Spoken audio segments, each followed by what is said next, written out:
A very warm welcome to another episode of Fauza's Diary.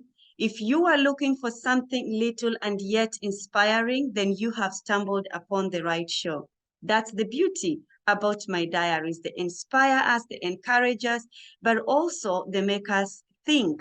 Joining me today is my Scottish sister, all the way from Scotland, but she's based here in United Arab Emirates, Dubai, NIKKI STEELE Osborne.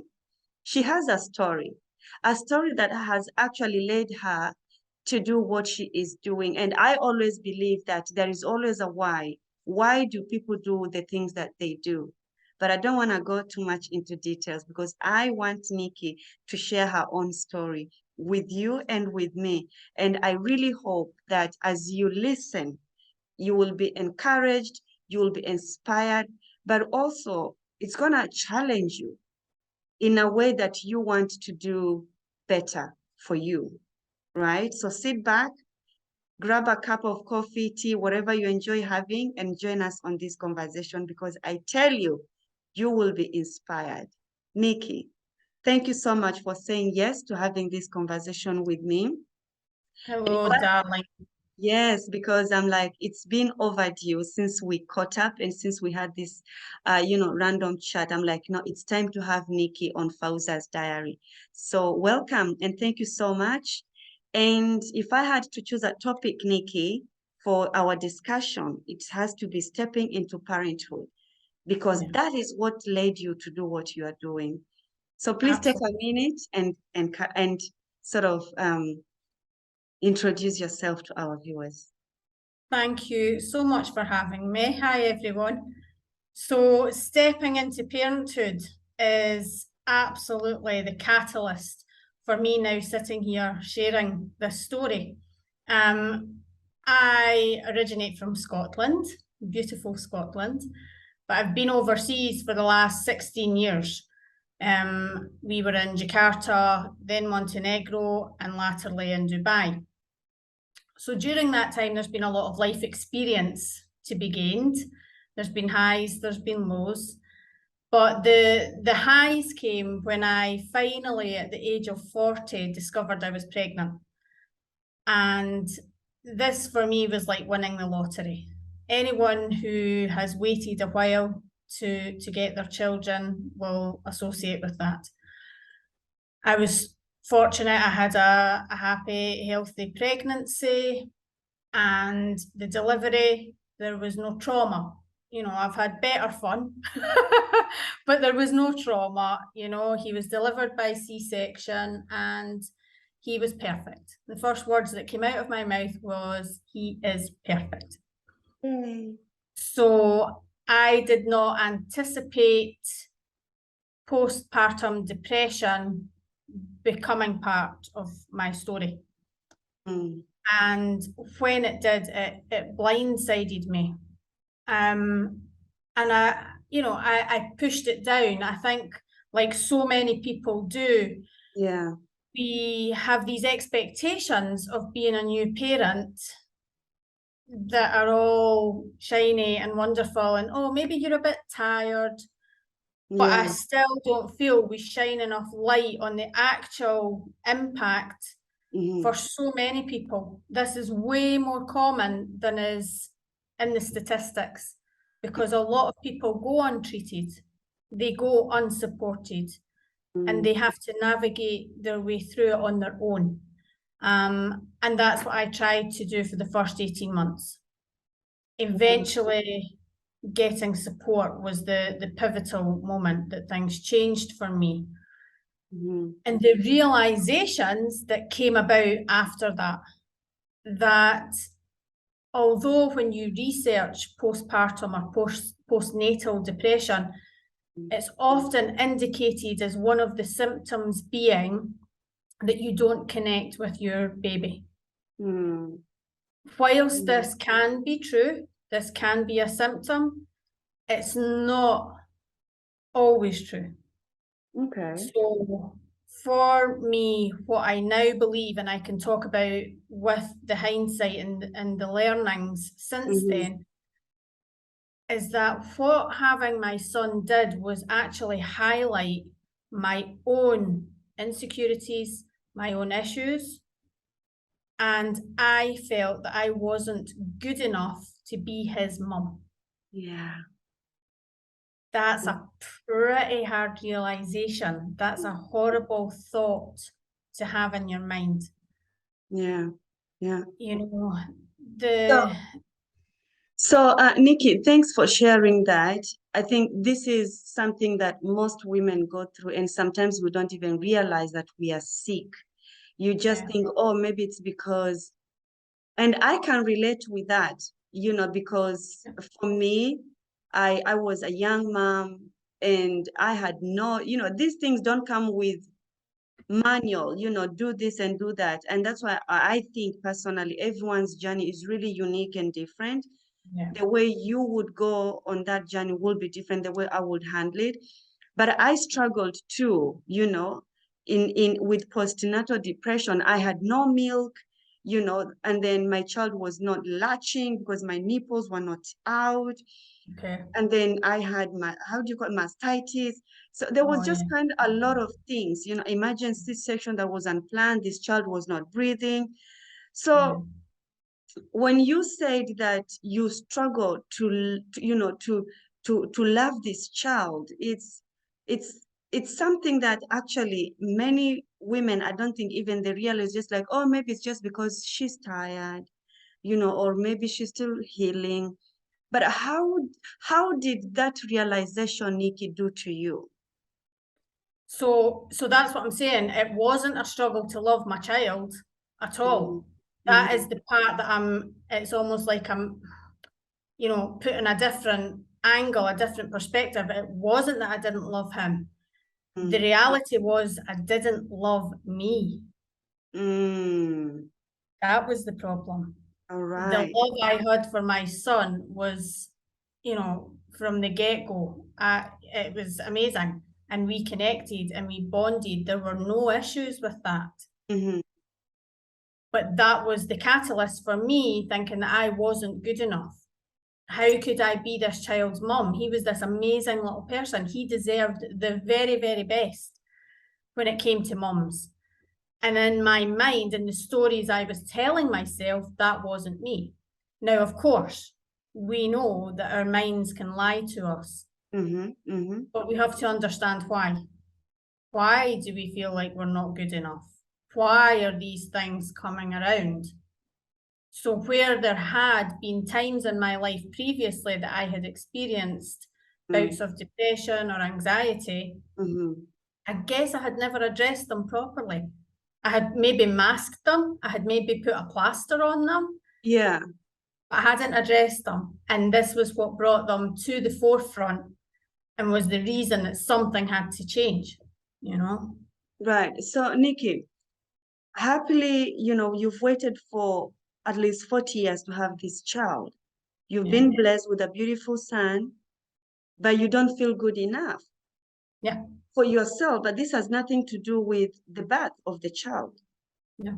So, what do you think then triggered the issues from the past? Because I think the train of thought was that I wasn't good enough.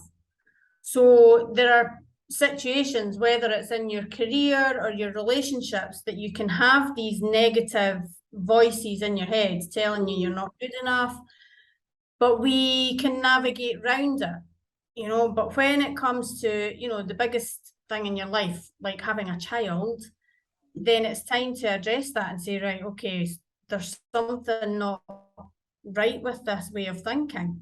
And Mm-hmm. now I completely and fully understand and appreciate that I am exactly the mum for him. Mm-hmm. That's why he was given to me, That's right. because I'm the mum for him. Mm-hmm. So it was a case of starting to understand that, I needed some support. And the reasons why I felt like I did were a contribution. It's not always one thing, it can be a contribution of things. So obviously living overseas, you don't have the proximity of your family and your friends. Mm-hmm. So your support network is different. Yes, you can video call, but what I also felt was that I wasn't transparent with family and friends because I didn't want to worry them. I didn't want to be judged by them where they thought I wasn't coping. I didn't want opinions, you know, so it becomes a very hard dynamic to come out of because you're creating that, you know. Absolutely. So that is one of the factors, you know. I think a lot of things always come down to expectation, managing expectation. You know, a lot of our issues will be expectations of other people, expectations of circumstances, and most importantly, expectations of ourselves. Yeah. So this is where when you have a new baby, but you still expect yourself to perform within the household and do all the cleaning and to present yourself well and still look after this little person who at this time needs you, completely needs you, you know, then you get tired. So then your body's tired and your mind is tired. So you keep feeding that same story. I'm not good enough. I'm not doing this well enough. Yeah. On Instagram and you say, oh my goodness, these guys are wearing matching clothes. I've not even brushed my teeth today. Managing expectation is a huge part of it. And I think we all have to contribute to make that easier for mums, not harder. We need to make it easier. We need to share this. This is not a nasty, scary, you know, horror story. It's a reality. And I often say that I like to be considered someone who separates the scaremongers from the sugarcoaters. You know, I love that. I love that. Right? Absolutely. You've met the ones that say birth is horrific.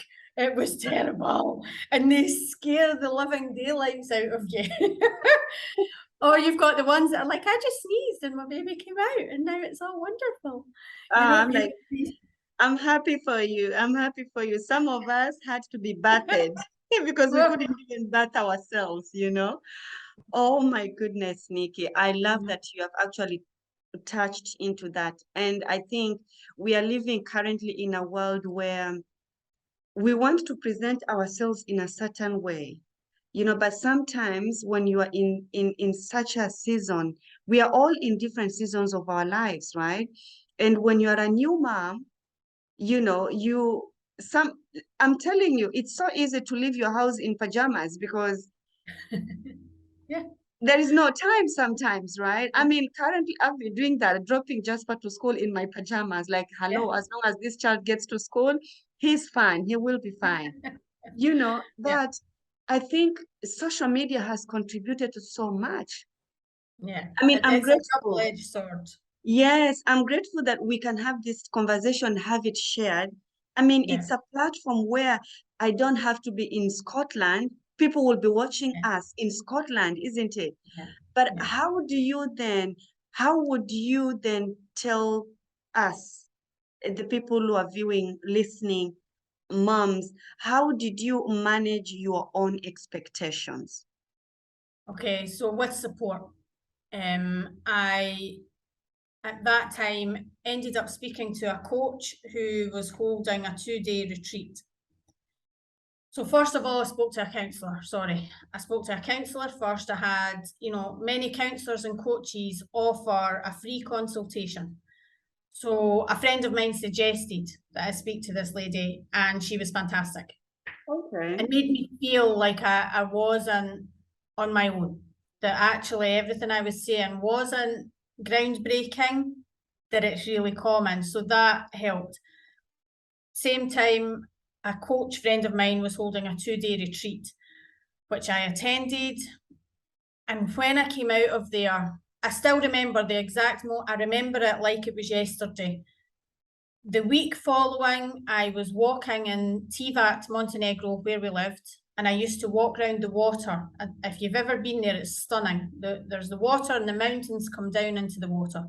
And I stopped and sat down, and my son was sleeping in his stroller, and I looked out at the water, and I just remembered to breathe. I then sent the coach a message and said, thank you. Thank you for reminding me to breathe. Because I think I was so intent on not sharing what was really going on with me. I was protecting my family. I knew that if I said I am not feeling good, I was opening a can of worms. Right. And you can't see the wood for the trees. You don't realize that you have to go through that can of worms at that given point. But when you do understand that, that's when it changes. I think one of the most underestimated therapies or support systems is when you can engage with another person in a safe space where it feels, you know, it's confidential. There is no judgment, there is no opinion, there is no advice. That in itself is your starting point. So if you are someone who's watching this and you're really just, you're starting to align with this and you're thinking, I don't feel good, reach out and get a free consultation with a coach, a counsellor, someone who is not family or friend, someone who is removed and professional, and just feel that shift when you give oxygen to all the stuff that's going on in your head. You may feel like you are crazy. You are not crazy. You just need to get it out. It's like a pressure cooker, you know, it's only going to stay like that for so long till this happens. So find some way of, first of all, getting it out, and then you can be assisted with structures and tips and tools as to how to navigate it. But understand there's light at the end. And that, like you said, Fauza, I love that you said that, you know, everything is a season. When you're in the midst of a dark place, you feel that there's never going to be a brighter tomorrow, and there's always a tomorrow, right? Absolutely. And it's just that reminder, just remember, this is temporary. And all the stages of bringing up a child, you know, they're teething, they're not sleeping, then they're sleeping, then something else happens. All these transitions are temporary. And I think when we remind ourselves of that, instead of feeling stuck, like this is it forever, you know, we have to change our narratives. We need to change how we view things. It's mindset, you know, that it's a season. Absolutely. It's a season. And even in the year, we have 4 seasons. We human beings have different and many different seasons in our lives. And even in Scotland, we have 4 seasons in one day. Thanks, Nikki. Absolutely. I love that. It's so true. You can wake up so grumpy and then going back to bed so happy. Yeah. Absolutely. Well, thank you so much, Nikki, for tapping into that and also for being vulnerable and share your story. Because it takes courage to share these things. And I just hope that as you are listening, I really hope that you realize that you have not been called to go on that journey on your own, as Nikki is saying. It is a season. You can confide with someone, get a coach, get a counselor who can guide you on that journey. And we're gonna take a commercial break. We'll be right back. So stay with us. Don't leave us on our own. Just stay right there. We'll be back with even more interesting conversation. Stay right there. Don't move.